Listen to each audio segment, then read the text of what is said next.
Hello everyone and welcome back once again in another session of macroeconomics। देखिए macro economics में हम अभी तक कुछ कंसेप्ट्स कंप्लीट कर चुके हैं। जो लेटेस्ट हमने कंप्लीट किया था वो था मनी एंड बैंकिंग से रिलेटेड। आई होप कि वो सेशंस आपने बहुत अच्छे तरीके से समझ लिए। आपको पता है कि सब अर्लियर लिंक्स जो हैं वो आपको डिस्क्रिप्शन बॉक्स में अवेलेबल करवाए जाते हैं, तो आप वहां से चेक कर सकते हो। देखिए अब जो मैं कंसेप्ट्स आपको समझाऊंगी वो आपको आपकी बुक में मनी एंड बैंकिंग के बाद कुछ 3 to 4 चैप्टर्स की फॉर्म में देखने को मिलेंगे, जैसे aggregate demand, aggregate supply, then multiplier या इक्विलिब्रियम के कंसेप्ट को समझना। तो हम अब इन्हीं टॉपिक्स को समझेंगे और मैं आपको टॉपिक वाइज ये कंसेप्ट्स क्लियर करवाऊंगी। तो देखो बेसिकली क्या है, जैसे हमने माइक्रो इकोनॉमिक्स के केस में देखा था कि इक्विलिब्रियम पॉइंट अचीव किया जा सकता है डिमांड और सप्लाई के पैटर्न्स को देखकर स्टडी करते हुए। बिल्कुल इसी तरीके से ही हम मैक्रो इकोनॉमिक लेवल पर भी इक्विलिब्रियम फाइंड आउट कर सकते हैं। अब क्योंकि ये पूरी की पूरी इकोनॉमी के पॉइंट ऑफ व्यू से होता है, तो हम डिफरेंस भी कर चुके हैं माइक्रो और मैक्रो इकोनॉमिक्स का, कि ये तो पूरी की पूरी economy as a whole study करती है। कौन? Macro economics. तो इसलिए हमें सबसे पहले कुछ टर्मिनोलॉजीज को क्लियर करना होगा जो कि मैक्रो इकोनॉमिक्स के इक्विलिब्रियम के अंडर यूज होंगी। तो हम चलिए आज सबसे पहले एक टर्मिनोलॉजी को क्लियर करते हैं, यानी कि कंसेप्ट ऑफ एग्रीगेट डिमांड को क्लियर आउट करते हैं। तो देखते हैं कि ये क्या होता है।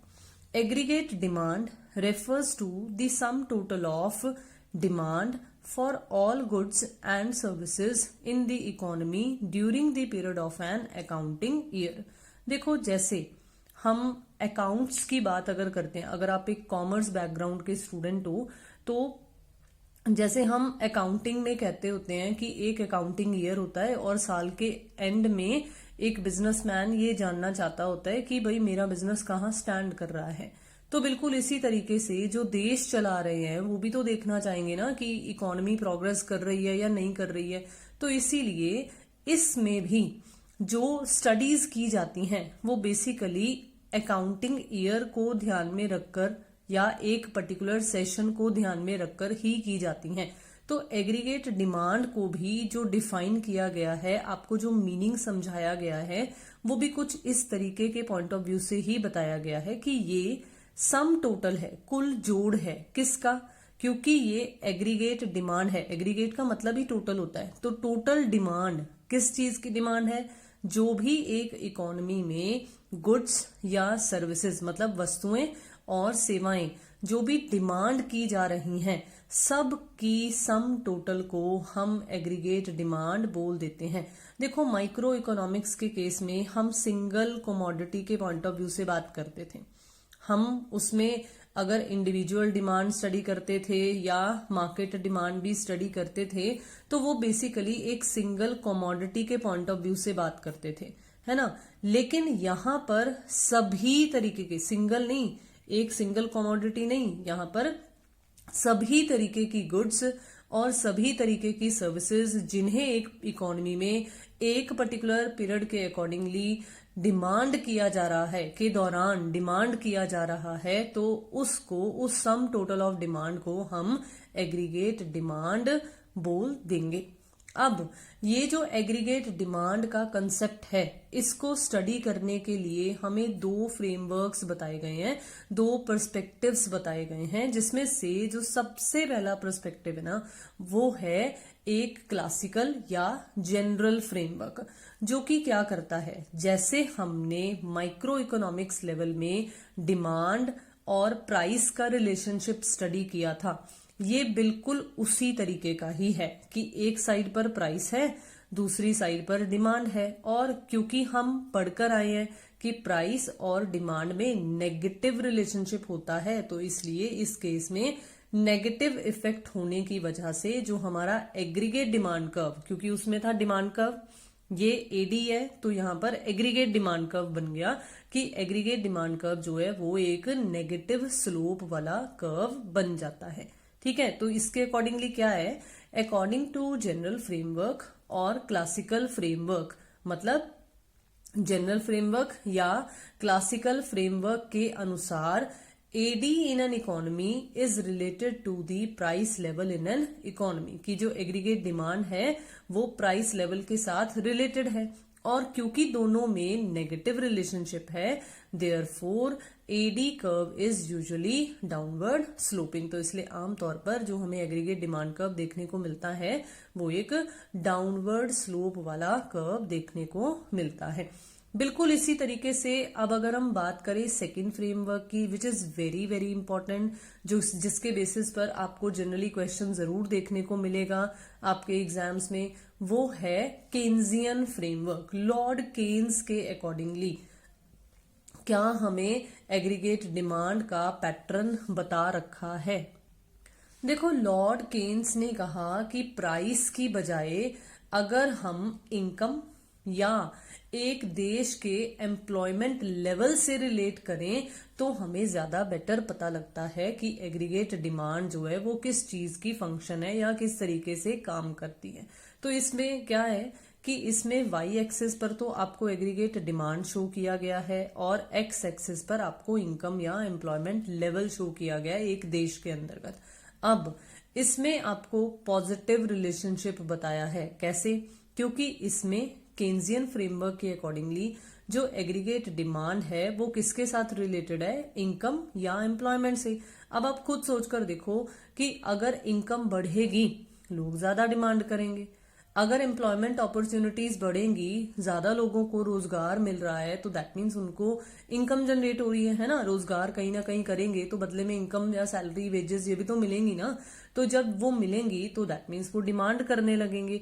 तो इसीलिए एग्रीगेट डिमांड कर्व जो है केन्जियन फ्रेमवर्क के अकॉर्डिंगली यूजुअली अपवर्ड स्लोपिंग का पाया जाता है। अब आप कहोगे कि ये जो एडी कर्व की लाइन है ये हमने जीरो से क्यों नहीं की, हमने यहाँ थोड़ा सा ऊपर से क्यों स्टार्ट किया? देखो, बहुत ही सिंपल सी बात है।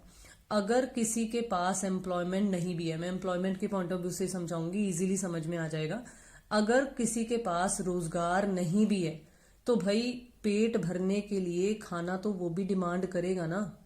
हमने ऑल गुड्स एंड सर्विसेज की डिमांड देखनी है तो वो ऑल गुड्स में नेसेसरी आइटम्स वाली चीजें भी तो आ गई ना। तो दैट मीन्स अगर एक इंडिविजुअल के पास कोई इनकम नहीं है, अगर उसके पास एम्प्लॉयमेंट भी नहीं है, तो वो कहीं ना कहीं अपनी सेविंग्स को कहीं यूज कर रहा है या किसी से बोरो कर रहा है, लेकिन डिमांड तो कर रहा है ना। तो इसीलिए एग्रीगेट डिमांड जो है वो जीरो से कभी भी शुरू नहीं होगी, मतलब पॉइंट ऑफ ओरिजिन से कभी भी शुरू नहीं होगी। वो थोड़ा सा अप, वाई एक्सिस के थोड़ा सा अप स्टार्ट होगा। ठीक है, आई होप कि ये दोनों फ्रेमवर्क्स आपको समझ में आए। चलिए अब आगे बढ़ते हैं। देखिए, अब है हमारे पास बिल्कुल मिलता जुलता कंसेप्ट कि what is the behaviour of aggregate demand, जो हमने अभी अभी केन्जियन फ्रेमवर्क के अकॉर्डिंगली देखा। मैंने आपको क्या समझाया कि जो मॉडर्न इकोनॉमिस्ट्स हैं या हमें जो बेसिकली क्वेश्चन देखने को मिलेगा वो लॉर्ड केन्स की थिंकिंग के अकॉर्डिंगली ही देखने को मिलेगा, मतलब केन्जियन फ्रेमवर्क के अकॉर्डिंगली ही हमारा ये कंसेप्ट आगे बढ़ेगा। तो एग्रीगेट डिमांड कर्व का जो बिहेवियर है वो भी उसी से रिलेट कर कर आपको बताया गया है कि एग्रीगेट डिमांड कर्व बिहेव करता है as per the level of income in an economy. तो कुछ पॉइंट्स हैं जो एग्रीगेट डिमांड के बिहेवियर को गवर्न करते हैं। वो क्या है? There is always a minimum level of aggregate demand even if the level of income is zero, जो कि मैं अभी अभी आपको एक्सप्लेन करा है। मैंने कि क्या एक्सप्लेन किया है कि अगर एक इंडिविजुअल की लेवल ऑफ इनकम जीरो भी है तब भी वो बेसिक नेसेसरी चीजों की डिमांड कर रहा है। तो ये बात आपको यही चीज की इशारा कर रही है कि एग्रीगेट डिमांड का एक मिनिमम लेवल हमेशा रहेगा, वो जीरो से कभी भी स्टार्ट नहीं होगी। नेक्स्ट आपको बिहेवियर क्या बता रहे हैं? Usually when income increases people demand more. या सही है ना, अभी अभी हमने यही समझा ना कि अगर इनकम ही नहीं होगी तो डिमांड कहां से करेंगे, लेकिन अगर इनकम बढ़ेगी तो डिमांड भी लोग करेंगे। But after a certain point people start saving part of their income. लेकिन कुछ पॉइंट के बाद, कुछ समय के बाद, अब सारे के सारे लोग सारी की सारी इनकम को तो कंज्यूम कर नहीं सकते हैं। कितना का कंज्यूम करेंगे, कितने को गुड्स या सर्विसेज कंज्यूम कर लेंगे। कुछ टाइम बाद एक ऐसा पॉइंट आता है जो हम सैचुरेशन पॉइंट की फॉर्म में कह सकते हैं, और लोग क्या करने लग जाते हैं, अपनी पार्ट ऑफ इनकम को सेव करना शुरू कर देते हैं, कुछ पार्ट ऑफ इनकम को सेव करना शुरू कर देते हैं। तो इसलिए इसका असर क्या होता है, दस इंक्रीमेंट इन डिमांड मतलब एक्सपेंडिचर। इंक्रीमेंट इन डिमांड का मतलब यही है ना, अगर लोग डिमांड कर रहे हैं तो that means they are incurring expenditure, वो एक्सपेंडिचर कर रहे हैं। तो इंक्रीमेंट इन डिमांड यानी कि एक्सपेंडिचर करने का जो रेट होगा that will be less as compared to the rate of increment in income. Income जो है वो ज्यादा बढ़ेगी और एक्सपेंडिचर जो है वो लो रेट से फिर बढ़ेगा। ठीक है, up to after a certain point, ये बात आपको जरूर याद रखनी है। अब अगर हम इनकम और एग्रीगेट डिमांड के कंसेप्ट को अगर हम डायग्रामेटिकली समझें, इस कंसेप्ट को जो हमने अभी अभी बिहेवियर देखा, तो देखो हमें कुछ इस तरह की डायग्राम देखने को मिल सकती है, जिसमें फिर से वही ये हमारा वाई एक्सिस है, ये हमारा एक्स एक्सिस है, और ये रहा हमारा पॉइंट ऑफ ऑरिजिन। अब देखो इनकम जो है, इनकम को वाई से डिनोट किया गया है। ये इनकम जो है इसे तो हमने पॉइंट ऑफ ऑरिजिन से शुरू करना है ना। अगर एम्प्लॉयमेंट होगी तो इनकम होगी, अगर एम्प्लॉयमेंट नहीं होगी हमारे पास तो इनकम जीरो होगी। तो इसलिए ये जो इनकम वाली कर्व है वो हमेशा पॉइंट ऑफ ऑरिजिन से ही शुरू होगी। ठीक है, अब हमने इसे एक 45 डिग्री एंगल के हिसाब से अगर इसे ड्रॉ किया तो एग्रीगेट डिमांड को ये जहां इंटरसेक्ट कर रही है, देखो यहां इंटरसेक्ट कर रही है, और यहां के बाद आपको ये बात पता चल रही है कि यहां इस पॉइंट के बाद लोगों ने सेव करना शुरू कर दिया, क्योंकि एग्रीगेट डिमांड वाली जो लाइन है वो नीचे है और इनकम वाली ऊपर को जा रही है। दोनों में अब गैप आ रहा है, गैप यहां भी है, लेकिन इस गैप में क्या है, डिमांड ज्यादा है, इनकम कम है। दैट मीन्स माइनस में है हमारी सेविंग्स। लेकिन जब यहां पर इस पॉइंट को पार कर लिया तो उसके बाद इनकम हाई हो गई है और एग्रीगेट डिमांड जो है वो लो आ गया है। दैट मीन्स लोगों ने सेव करना शुरू कर दिया। यहां पर वो कहीं ना कहीं अपनी बची खुची सेविंग्स जो है या जहां किसी से बोरो लेकर इस तरीके का कंसेप्ट यूज कर कर अपनी डिमांड फुलफिल कर रहे हैं। तो आई होप कि आपको ये बिहेवियर और यहां तक का कंसेप्ट एग्रीगेट डिमांड का समझ में आया। चलिए अब आगे बढ़ते हैं, इसके कुछ कंपोनेंट्स या मेजरमेंट की फॉर्म में भी इसे समझते हैं ताकि हमें ये और भी बेटर तरीके से समझ में आए। देखो अब हमारे पास जो कंसेप्ट है वो है measurement of aggregate demand. How to measure aggregate demand, कि कैसे पता चले कितनी एग्रीगेट डिमांड है।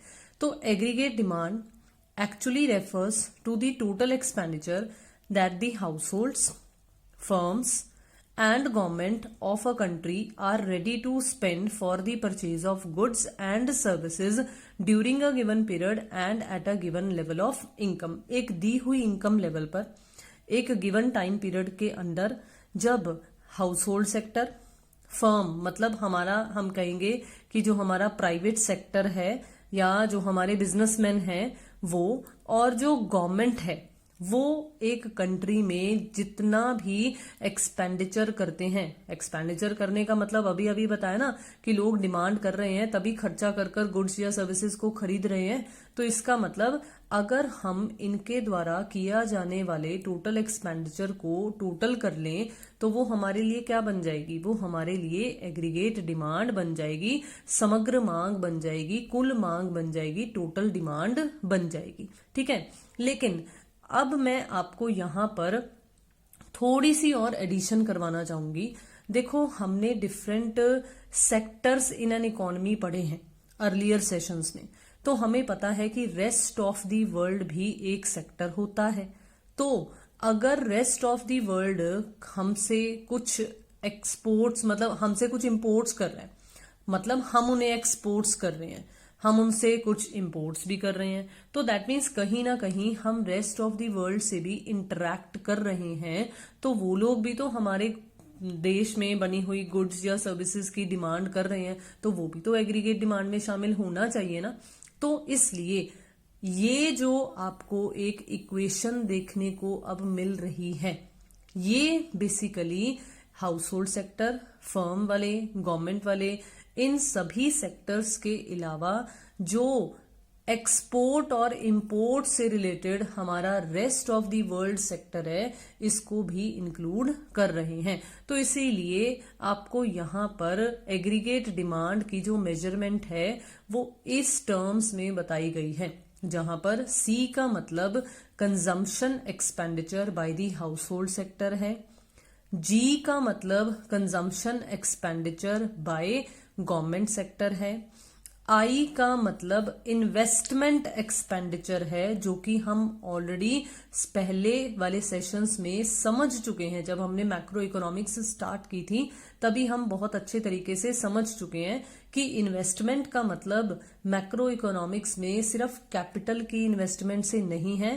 कैपिटल को यहां पर सिर्फ कैश से नहीं समझना है, यहां पर जो एक्चुअली इन्वेस्टमेंट का मतलब है वो है कि हम कैपिटल गुड्स में किस तरीके की इन्वेस्टमेंट कर रहे हैं। मतलब जो हमारे डिफरेंट बिजनेसमैन हैं या मैन्युफैक्चरर्स हैं, वो जो फिक्स्ड एसेट्स खरीदते हैं, या हम कहेंगे कि जो डिफरेंट रिसोर्सेज का इस्तेमाल करते हैं in order to produce the goods and services, वो सारी की सारी इन्वेस्टमेंट को यहां पर इन्वेस्टमेंट एक्सपेंडिचर में कवर अप किया गया है। और अब बचा ये x माइनस एम, इसका मतलब rest of the world sector से है, जिसमें x का जो मतलब है वो एक्सपोर्ट्स से है और m का मतलब जो है वो इंपोर्ट्स से है। अब एक्सपोर्ट्स माइनस इंपोर्ट्स का हम जो नेट मतलब लेंगे वो नेट एक्सपोर्ट्स से लेंगे। तो कुछ इस तरह की हमें ये इक्वेशन प्रेजेंट की गई है। अब देखो, फिर से मैं कहूंगी कि हमारे अर्लियर सेशंस याद करो, जब हमने वो सर्कुलर फ्लोज वाला कंसेप्ट समझा था जिसमें रेस्ट ऑफ द वर्ल्ड को नहीं इंक्लूड किया जाता, वो हमारी होती है क्लोज्ड इकोनॉमी। जिसमें rest of the world sector को भी इंक्लूड कर लिया जाता है साथ में, उसको हम बोल देते हैं ओपन इकोनॉमी। तो दैट मीन्स अगर हम एग्रीगेट डिमांड को सिर्फ इन 3 फैक्टर्स के अकॉर्डिंगली, सिर्फ इन 3 डिटर्मिनेंट्स के अकॉर्डिंगली अगर स्टडी करते हैं, तो दैट मीन्स हम aggregate demand in an closed economy study कर रहे हैं। लेकिन अगर हम साथ में ये नेट एक्सपोर्ट्स या हम कहेंगे एक्सपोर्ट्स माइनस इंपोर्ट्स को भी अगर इंक्लूड कर लेते हैं, तो that will B for an open economy. अब देखो, मैंने अभी अभी आपको ये बताया कि ये जो सी है इसका मतलब हाउस होल्ड कंजम्पशन एक्सपेंडिचर से है। अब जो हाउस होल्ड सेक्टर है वो बेसिकली क्यों गुड्स एंड सर्विसेज को कंज्यूम करता है, क्यों एक्सपेंडिचर करता है, क्यों खरीदता है गुड्स एंड सर्विसेज? क्योंकि उसने अपनी नीड्स एंड वांट्स को डायरेक्टली सेटिस्फाई करना होता है, जैसे कि हमने माइक्रो इकोनॉमिक्स में समझा है एक कंज्यूमर के पॉइंट ऑफ व्यू से। तो बिल्कुल इसी तरीके से यहां पर ये कंसेप्ट आ गया। अब देखो, जो कंजम्पशन एक्सपेंडिचर है एक कंज्यूमर के या हाउस होल्ड सेक्टर के पॉइंट ऑफ व्यू से, तो वो किस चीज पर डिपेंड करता है? वो डिपेंड करता है उसकी इनकम पर। मैंने अभी अभी आपको बताया कि वाई का मतलब इनकम से है मैक्रो इकोनॉमिक्स में, तो इसलिए C is the function of Y, यानी कि इनकम। जैसे जैसे इनकम बढ़ेगी वैसे वैसे कंजम्पशन एक्सपेंडिचर पर भी असर पड़ेगा। लेकिन फिर से वही जो अभी अभी हमने बिहेवियर स्टडी किया है, उस चीज को दिमाग में जरूर रखना है कि जो रेट ऑफ इंक्रीमेंट इनकम का है वो ज्यादा होगा लेकिन एक्सपेंडिचर का कम होगा। अब बात करते हैं ये जी की, जो कि मैंने फिर से अभी अभी आपको बताया है कि इसे हम गवर्नमेंट कंजम्पशन एक्सपेंडिचर बोलते हैं। अब जो गवर्नमेंट है वो क्यों गुड्स एंड सर्विसेज को कंज्यूम करेगी भाई? देखो, गवर्नमेंट ने रोड्स कंस्ट्रक्ट करनी है, डैम्स बनाने हैं, स्कूल बनाने हैं, उसने हेल्थ सर्विसेज के रिगार्डिंग काम करना है। तो मतलब there are an number of activities जिसमें गवर्नमेंट भी इंक्लूडेड होती है। तो इसलिए गवर्नमेंट भी डिफरेंट गुड्स एंड सर्विसेज की डिमांड करती है, डिमांड करेगी तो उस पर एक्सपेंडिचर भी इनकर करेगी। अब बात करते हैं आई, जो कि मैं ऑलरेडी आपको बता चुकी हूं कि जिसका मतलब इन्वेस्टमेंट से है, निवेश से है, और इसको हम increase in capital goods, plant and machinery में कितना इंक्रीमेंट हुआ है, लैंड एंड बिल्डिंग में कितना इंक्रीमेंट हुआ है, तो हम बेसिकली इसे कैपिटल गुड्स की इंक्रीमेंट के पॉइंट ऑफ व्यू से स्टडी करते हैं। अब देखो, इन्वेस्टमेंट सरकारी सेक्टर भी करता है, मतलब पब्लिक सेक्टर भी करता है और प्राइवेट सेक्टर भी करता है।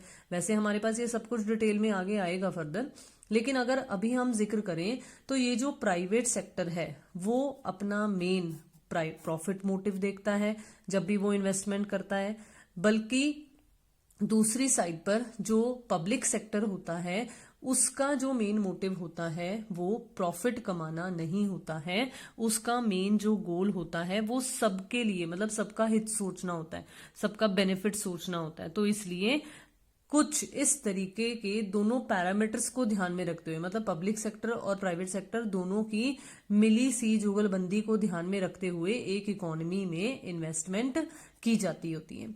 Last but not the least अगर हम बात करें तो ये X-M जो है वो नेट एक्सपोर्ट्स है, जो कि किस चीज का प्रतीक है, किस चीज का सिंबल है। ये सिंबलाइज करता है कि आपके गुड्स एंड सर्विसेज की फॉरेन मार्केट्स में कितनी डिमांड है। तो फिर से ये डिमांड होगी तो फॉरेनर्स भी एक्सपेंडिचर इनकर करेंगे, तो इसीलिए एग्रीगेट डिमांड में इन सब को कंसीडर किया जाएगा। लेकिन एक इकोनॉमी में ये जो नेट एक्सपोर्ट्स होते हैं वो बहुत ही छोटा सा एक हिस्सा होते हैं, तो इसीलिए इसको जब हम स्टडी करते हैं या एनालिसिस वगैरह करते हैं तो उस वक्त उसे इतना ज्यादा इंपॉर्टेंस नहीं दी जाती है।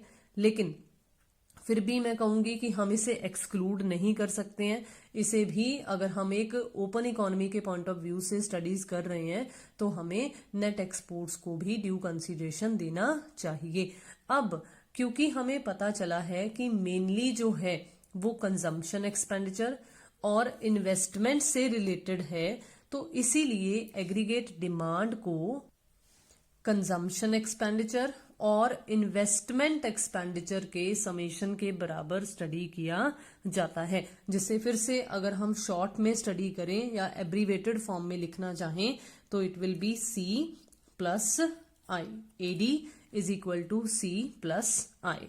तो कुछ इस तरह से एग्रीगेट डिमांड को मेजर किया जा सकता है and all these are the determinants of aggregate demand or the components of aggregate demand. So that's all for today's session. I hope कि जितना हमने आज ये aggregate demand के concept को समझा है ये आपको बहुत अच्छे तरीके से समझ में आया। तो चलिए मिलते हैं नेक्स्ट सेशन में, जिसमें हम एक और कंसेप्ट को डिस्कस करेंगे ताकि हम इक्विलिब्रियम के पड़ाव तक पहुंच सकें। तब तक के लिए जुड़े रहिए चैनल के साथ, जल्दी से सब्सक्राइब कर लीजिए अगर आपने अभी तक नहीं किया है। वीडियोस को लाइक कीजिए, शेयर कीजिए, अपने व्यूज कमेंट बॉक्स में जरूर शेयर कीजिए। Thank you so much for watching and have a nice day.